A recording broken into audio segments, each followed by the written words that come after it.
Welcome back, my name is Lethal Liver's Kitchen. Today we're going to make two low carb ice cream recipes in the Ninja Creami, and we're going to make two types. So we're going to make a nice easy one for everyone, and then we're also going to do a whole egg cooked custard one, and we're going to see how they turn out.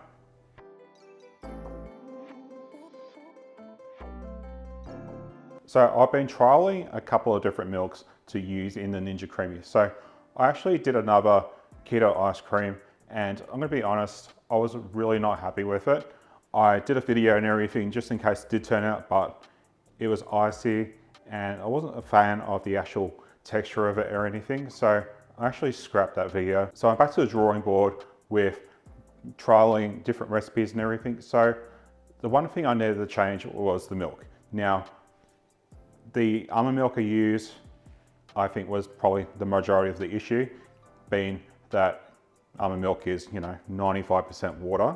So I decided to try this keto milk. Now, I have made this before and I've had it in a coffee, and it uses one ingredient, and it's just cream cheese. And it's from the wonderful Mel at Mel's Kitchen. So if you want the actual proper details and you want to see the reviews about it, I'll link that below. I think it's going to be a really good substitute because the cream cheese actually mixes in with the water and makes it nice and consistent, and it might actually stop it from actually crystallizing so much. So we're going to give that a go today and see how that goes. And as it goes, this milk as well, I tried it in a latte. It does taste like cream cheese, but it has a really good consistency, and I could almost get over the cream cheese taste in my latte. So for my recipes today, I'll be using the vanilla bean gelato out of the Ninja Creami book as a guide, and I'm going to be using those ratios and everything to make our ice cream, but obviously I'll be changing up the ingredients to make it all low carb. So here's the ingredients, pretty easy. So firstly, we're going to need a batch of our keto milk. So I'm going to show you how to make that. It's really easy to make. It's just one ingredient, which is cream cheese. And then what we're going to need is some thickened cream. And then for our sweetener, I'm going to be using allulose today. So I actually ordered this on iHerb because we can't actually get allulose in Australia. But if you can't get it, my alternative would be erythritol, preferably without the stevia because it does have that aftertaste. But I found the erythritol actually has a pretty good consistency as well, so you couldn't use that. You can also use xylitol as well, but the issue with xylitol is it's actually toxic for pets. So if you have a pet that likes to lick every single bowl that's been on your bench or anything like that, it's going to be dangerous for them. So I would stand clear of that if you've got pets. So then we've got some xantham gum. This is just going to add to the consistency, and I've recently found out that it actually really does help. For the first recipe, we're going to need some cream cheese, and that just adds to the consistency of the actual ice cream. Then we've got some vanilla, and then we've got an egg for our full egg recipe. And then I've just got some dark chocolate here. You can use your favorite dark chocolate. The darker the better because it's going to have less carbs in it. Obviously use whatever you got. I'm pretty okay with using just a moderately dark chocolate. And that is it. So I'm just doing half recipes today, and if you see a video after this, that means it actually turns out pretty good. First thing I'm going to do is I'm going to show you how to make this in keto milk. It is so easy to make, and then we're going to get onto the recipes. So this keto milk just uses one ingredient, and it is cream cheese, and the cream cheese actually has some things like gum in it, and I think that will actually add to the actual consistency when we actually make the ice cream. So all we're going to do is I've got 600 mils of just tap water here, and I'm going to pour this into a saucepan. And now Mel actually just puts this into a blender and blends this up. I actually like to heat this up on a low heat and just get it heating through. So all I'm going to do is I'm going to turn my stove on, just a low heat. That was half a tub of cream cheese, which is 125 grams. So if you get these tubs like this, that's just half a tub of that. And then all I'm going to do is I'm going to let the cream cheese just melt down in here. I'm going to get a whisk it into one consistent liquid, and then we're done. Nice and easy.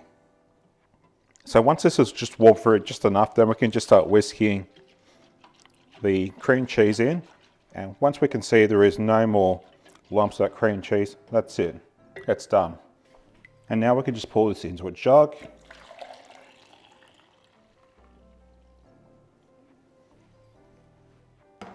And now that's ready for use.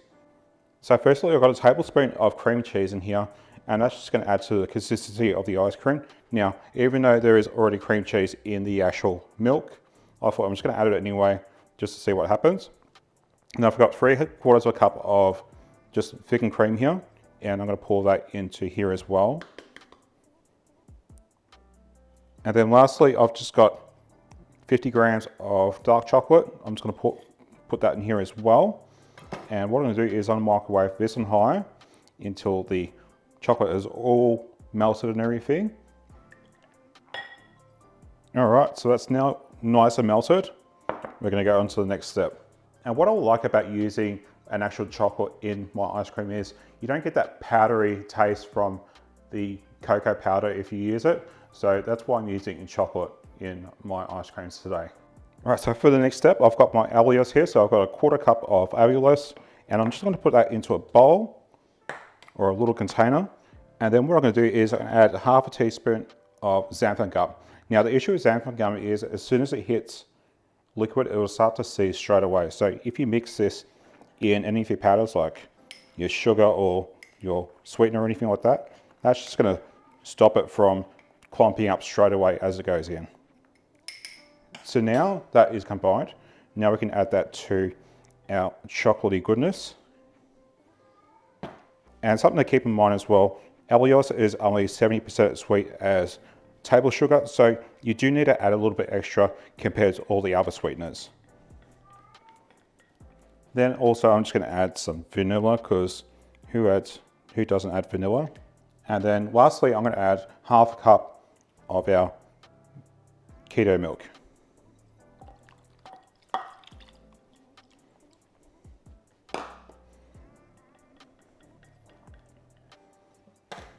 All right, so that's it for that one. So what I'm going to do is I'm going to grab my container, and I'm going to add that to our container. Some people use gelatine to stop it from crystallizing as much, but I actually don't like the texture that gelatine actually gives it. I have found that xanthan gum does help a lot though. All right, so that's that one there. So I'm going to put that into the freezer for 24 hours and we'll try it out tomorrow. So for this next recipe, I'll be doing a whole egg custard. And the reason why I want to use whole eggs is in this recipe, for the full recipe, you use 6 egg yolks. So that's 1/2 dozen of eggs. And I couldn't really find a use for the whites. So all the whites are just sitting in my freezer, waiting for a use for them.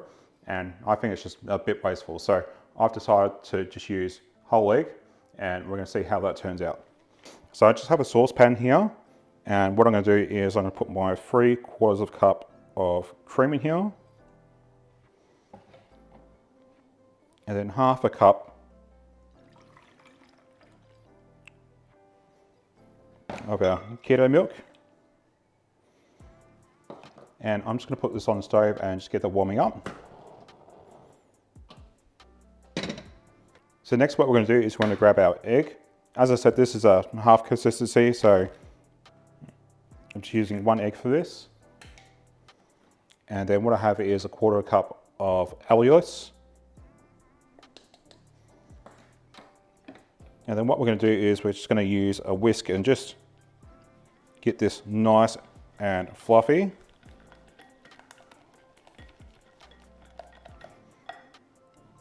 Once that sweetener has all dissolved and you can't see any more grains or anything like that, we're going to add our vanilla. Just using up the last drops of that.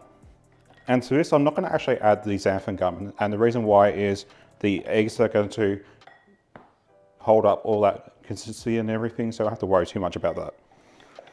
So once the milk and cream has all heated up, we'll add it to this and we'll get it back into the stove. So now this is warmed through. I'm just going to add just a little tiny bit. And I'm just going to whisk this in.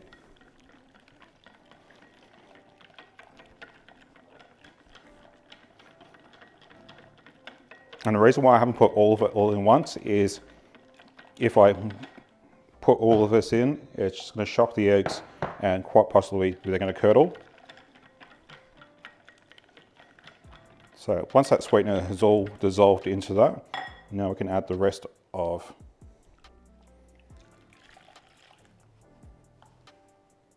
the milks. Give it a good stir. And now we're going to pour it back into our pot.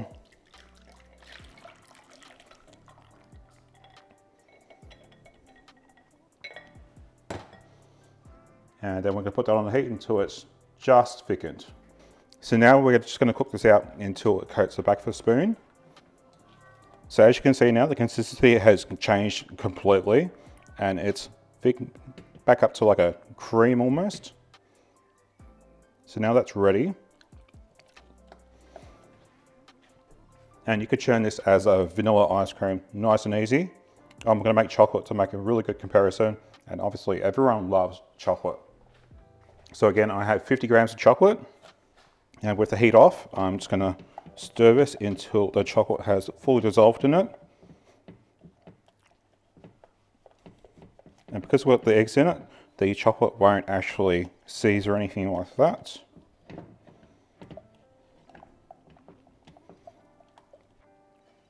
So I've just got a bowl here with some water and ice. And what we're going to do is just going to put the pot on directly here.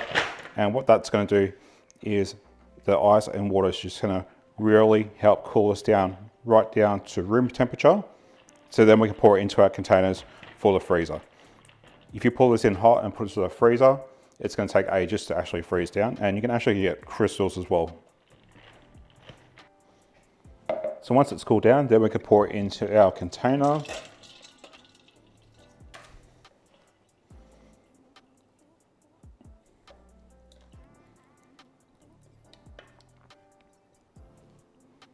Now I'm going to pop both of these into the freezer for 24 hours and I'll see you tomorrow to try them out. So as you might know, I actually broke my foot about 4 weeks ago, so I haven't been at my house for about 4 weeks.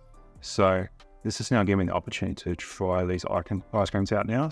So what I have done is I've let them out for about 15 minutes and then I've just blended them on the light ice cream setting just because I'm using an artificial sweetener and I've used allulose in both of these. Both of them didn't need remixing or anything like that. And I think that's a positive. Leave them out for about another 15 minutes. So let's give both of these a go. I'm sitting down because I can't be on my feet for too long. So first of all, this is the basic cream cheese based chocolate ice cream. I've used that keto milk using the cream cheese as well. And overall, it looks like a really good ice cream. Silky smooth. Yeah, the only thing is this was in the freezer for 4 weeks. So that was a bit of a test to see how long it will last in the freezer. And it's done pretty good. There's a little bit of ice on it. And I've got that in here as well, which I can feel. But overall, the texture is pretty amazing. Considering the keto milk had milk mixed into it, I thought really it was going to be really icy, but it's actually turned out really good. I'm really happy with that. So this next one is the whole egg based custard. Let's give this a go. This one's a bit softer, but I did actually blend this second as well. So let's give this one a go.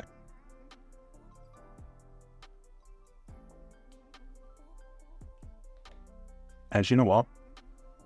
That's really good. So really, you don't need to just use egg yolks. You can use full egg for this. I don't think it's made a huge difference. Silky smooth.